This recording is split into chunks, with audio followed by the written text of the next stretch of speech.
Sweet reunion. Anne had always dreamed of becoming a pastry chef, and after graduating from college, she landed an internship at one of New York City's most prestigious restaurants. The energy of the city was intoxicating, and she spent her days learning the art of pastries, from delicate croissants to intricate tarts. But it wasn't just the pastries that made her heart race. It was Jordan, the demi-chef, who worked in the hot kitchen.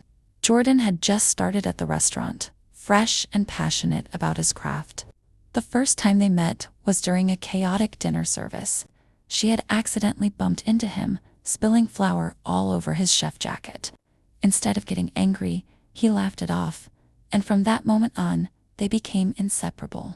As weeks turned into months, their shared passion for food and long shifts at the restaurant blossomed into something more.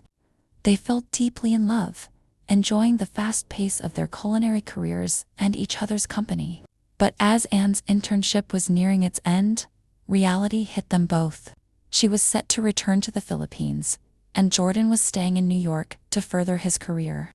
They had long talks about whether they could make a long-distance relationship work, but in the end, both decided it would be too painful. With heavy hearts, they agreed to part ways and promised not to communicate to make moving on easier. 4 years later, Anne had risen through the ranks. Now, she was chef de partie of the pastry kitchen at one of the finest hotels in her hometown in the Philippines. She was proud of her journey and loved her new role, though there was a part of her that still carried the weight of her past with Jordan. Little did she know, life had a surprise waiting for her.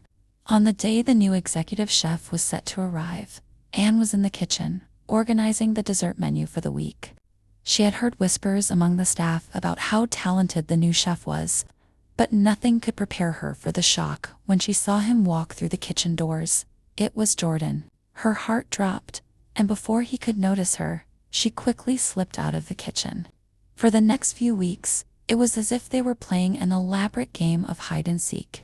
Anne did her best to avoid any direct contact with Jordan, knowing that seeing him again would stir up old feelings she wasn't ready to confront.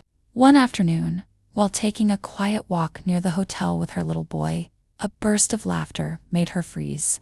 She turned and saw Jordan standing a few feet away, staring at her and her son. There was a look of surprise and recognition on his face. "Anne," Jordan called out, catching up to her. "I've been meaning to talk to you." She forced a smile, trying to keep the conversation light. "Jordan, it's good to see you again. This is Liam, my son." Jordan's mind raced. If Anne wasn't married and no one knew who Liam's father was, then the possibility of Liam being his son became even more real. But why would she keep it a secret? Why hadn't she reached out to him? Determined to uncover the truth, Jordan tried searching for answers online, looking up any records or social media profiles that might hint at who Anne had been involved with after leaving New York. But there was nothing. No clues, no signs of another man in her life. The lack of information only made Jordan more determined. He began watching Anne and Liam more closely whenever they were near, looking for similarities between him and the boy. It was in the little things, the way Liam's brow furrowed when he concentrated, the mischievous smile that mirrored Jordan's own, and even the way he absent-mindedly played with his hands when he was deep in thought. It became impossible to deny the truth any longer. The boy had to be his son. But how could Anne have hidden something so important from him?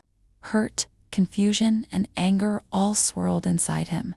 But more than anything, there was a deep need to reconnect with Anne and with his son. So, armed with the suspicions he could no longer ignore, Jordan decided it was time to confront Anne. He wasn't sure how she would react, but he knew he needed answers. And more than that, he needed to know why she had kept Liam a secret for all these years. Over the next few months, Jordan tried to reconnect with Anne, but she avoided him as much as possible. She couldn't risk getting close to him again, knowing it would only complicate everything. But the more she avoided him, the more he was drawn to her and Liam. One evening, Anne couldn't take it anymore. She found herself alone with Jordan after service, the tension between them thick as ever. "I need to tell you something," she said, her voice trembling. Liam, he's your son. Jordan's face was a mixture of shock, pain, and joy all at once. Why didn't you tell me, Anne? I was scared. I didn't want to ruin your life or hold you back. I thought it would be easier if you didn't know. For a moment, Jordan was silent, absorbing the weight of her words. But then he stepped closer, his eyes softening. You never ruined anything, Anne. I would have been here for you, for both of you. And now that I know, I'm not going anywhere. In the months that followed, Jordan made every effort to be part of Liam's life. And as time passed, Anne found herself falling for Jordan all over again, despite her best efforts to keep her distance. His kindness, his determination to be a father to Liam, and the undeniable connection between them brought her walls crumbling down. Eventually, they both admitted their feelings for each other. The love they had shared years ago wasn't just a fleeting memory, had always been there, waiting for the right time. And now, as a family, they were finally ready to face the future together. The people in the hotel often remarked on how similar Jordan and Liam were. From the way they smiled to the small quirks they shared, it was obvious to everyone that they were father and son. And when Anne saw them together, her heart felt whole once again, knowing that this time, their love was here to stay. Subscribe for daily uplifting stories, and let's fill each day with positivity and warmth.